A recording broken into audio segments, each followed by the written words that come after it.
अब हम part 5 rational number class 7th और 8 के लिए बता रहे हैं। ओके, क्या बता रहे हैं? अभी तक हमारे पार्ट 4 हो गए रैशनल नंबर के। आप सबने वो पार्ट 4 देख लिए होंगे ऐसा मुझे लगता है। ओके, अब मैं पार्ट 5 आपको बताने जा रहा हूँ। क्या बताना हूँ? कंपैरिजन ऑफ रैशनल नंबर, यानी दो रैशनल नंबर के बीच में कंपैरिजन। ओके, कि कौन सा स्मॉलर है, कौन सा ग्रेटर है, या दोनों इक्वल है। ओके, तो कैसे करेंगे कंपैरिजन जब हमको पता होगा ये छोटा है या बड़ा है। ओके, तो देखो हमने दो रैशनल नंबर लिए। ओके, 2/5 और 3/7।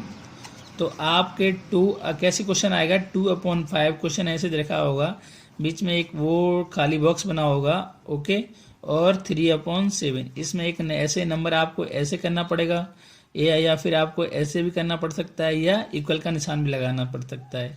ओके, इसको क्या बोलते हैं? लेस देन, इसको ग्रेटर देन, इसको इक्वल। ओके, तो देखने इन दोनों में, दोनों बराबर तो है नहीं, तो साफ साफ दिख रहा है, तो ये तो आएगा ही नहीं, है ना।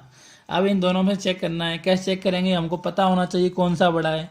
अब ऐसे तो बड़ा बता नहीं सकते, कोई ना कोई तरीका तो होगा ना बड़ा बताने का, है ना। तो सबसे फर्स्ट ऑफ ऑल क्या करना है आपको? वही जो जैसे क्या करना है आपको, 2/5 है, 3/7 है, तो सबसे पहले इनके डिनोमीटर को आप क्या करो? सेम करो, बराबर करो दोनों के डिनोमीटर को। तो दोनों के डिनोमीटर को बराबर करने का तरीका क्या है? सबसे अच्छा तरीका क्या है? दोनों का मल्टीपल फैक्टर। देखो, दोनों का मल्टीपल फैक्टर क्या होता है? यानी उसका एक तरह से एलसीएम होता है।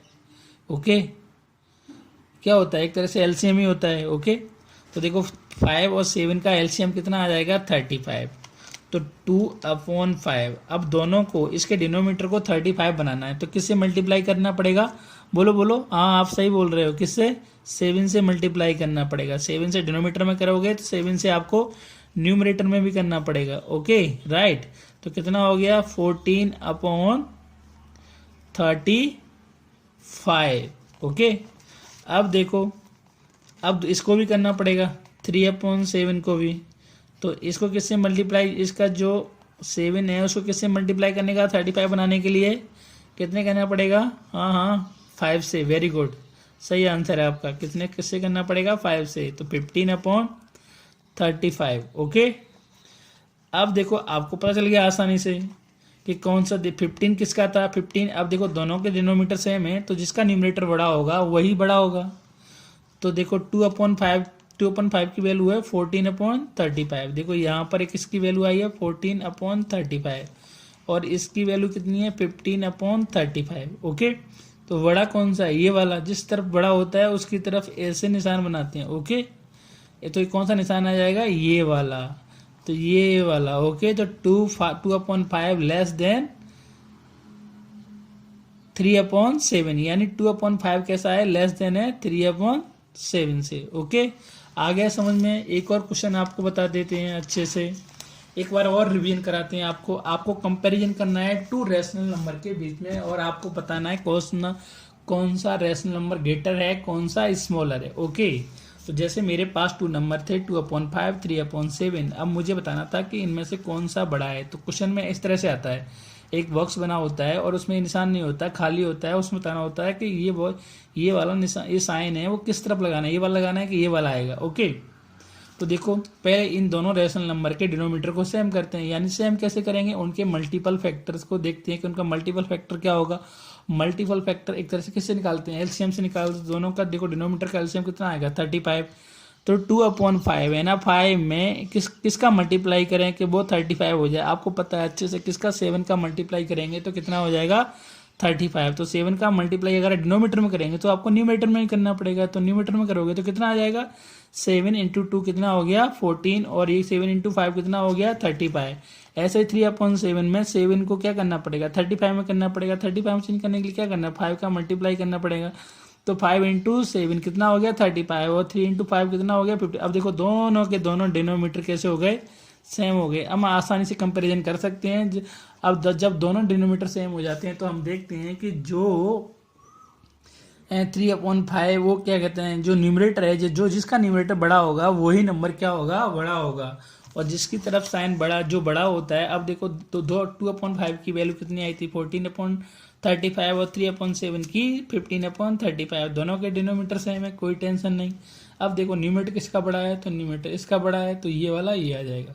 अब इसमें ये पूछ सकता है कि छोटा कौन सा है, तो छोटा ये है आपको, बड़ा ये है। तो जब बड़े की तरफ इस तरह से इसको बोलते कैसे हैं कि 2/5 लेस देन 3/7, यानी 2/5 छोटा है 3/7 से। ओके, आगे समझ में अच्छे से। एक और क्वेश्चन आपको करके बताते हैं, ठीक है। अब मैं लेता हूँ आपको कितना ले लेता हूँ 4/5 एंड 3/6, राइट। अब इसमें देखते हैं कौन सा छोटा है। तो क्वेश्चन में कैसे आएगा कि 4/5 ऐसे बॉक्स बना होगा और इसमें इस तरफ लिखा होगा 3/x and sign the appropriate sign and place the appropriate sign. इसके बीच में हमें साइन एप्रोप्रिएट क्या करना है, लगाना। ओके, तो सबसे पहले क्या देखेंगे, इन दोनों का डिनोमीटर देखेंगे। इन दोनों के डिनोमीटर को क्या करेंगे, सेम करेंगे। हमें पता है 5 और 6 का डिनोमीटर कितना होता है, 6। कैसे पता लगाया, एलसीएम लेके। ओके, तो हमें अगर कितना आया 30 आया एलसीएम, तो डिनोमीटर इसमें 30 लाने के लिए किसका मल्टीप्लाई करना पड़ेगा, 6 का। तो 6 का मल्टीप्लाई अगर डिनोमीटर में करोगे तो न्यूमरेटर में भी हमें 6 का मल्टीप्लाई करना पड़ेगा। ये कितना हो गया 24, ये कितना हो गया 30। ओके, ये कितना हो गया नंबर 3/6। इसमें किसका मल्टीप्लाई करना पड़ेगा, इसको 30 लाने के लिए 5 का मल्टीप्लाई अगर डिनोमीटर में करोगे तो न्यूमरेटर में भी करना पड़ेगा।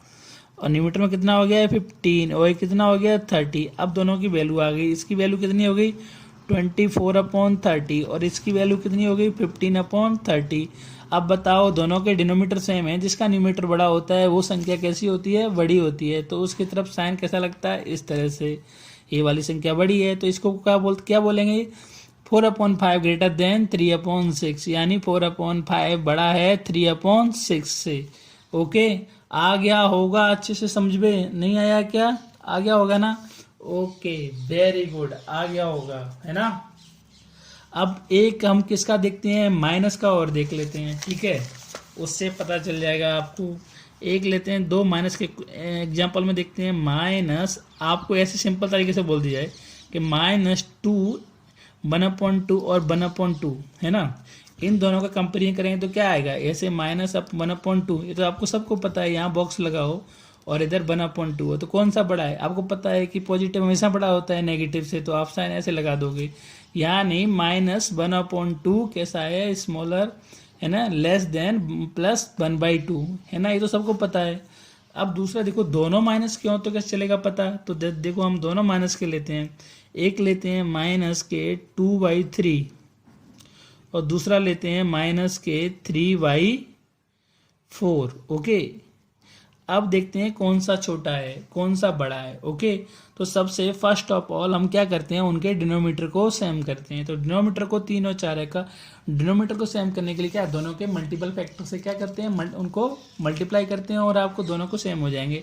3 और 4 का मल्टीपल फैक्टर कैसे निकालते हैं, एलसीएम से निकालते हैं ना। तो 3 और 4 का मल्टीपल मतलब एलसीएम क्या आएगा 12। देखो -2/3। अब 3 में किसका मल्टीप्लाई करेंगे, 12 हो जाए तो किसका 4 का। तो 4 का अगर डिनोमीटर मल्टीप्लाई करोगे तो हमें न्यूमरेटर में भी करना पड़ेगा।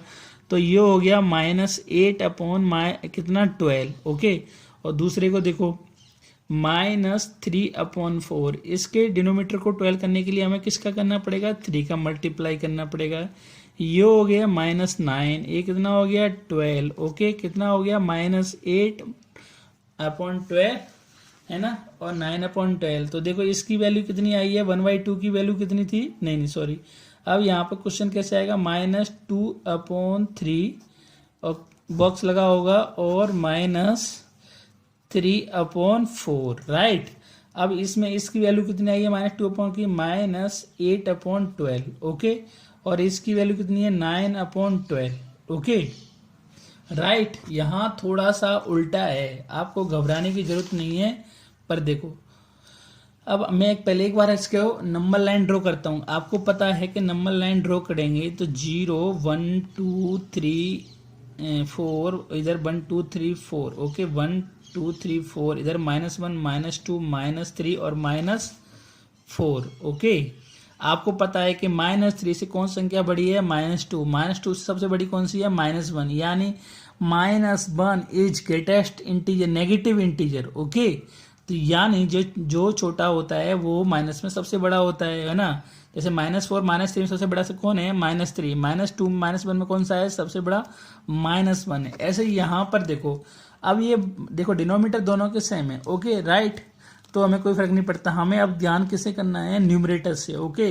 तो जिस माइनस के अंदर अगर यही पॉजिटिव में होता, पहले माइनस के अंदर जिसका न्यूमरेटर छोटा होता है डिजिट में, जैसे -8 है और ये -9 है, तो देखो हमने क्या बताया कि -3 और -2 में बड़ा कौन सा था, -2। ऐसे ही इसमें कौन सा बड़ा होगा, -8 -9 से, तो निशान के साथ साइन किस तरफ लग जाएगा, इस तरफ, यानी -2/3 इज ग्रेटर देन -3/4, ओके।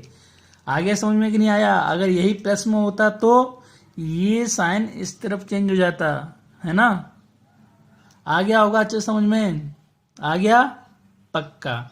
कैसे आया देखो, इधर -2 और -3 में बड़ा कौन सा है, तो -2 कौन सा है, -2 बड़ा है ना। अब -4 -3 में कौन सा बड़ा है, -3।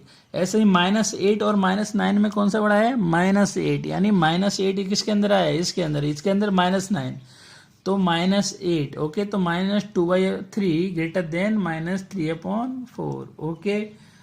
तो ओके, बाय बाय।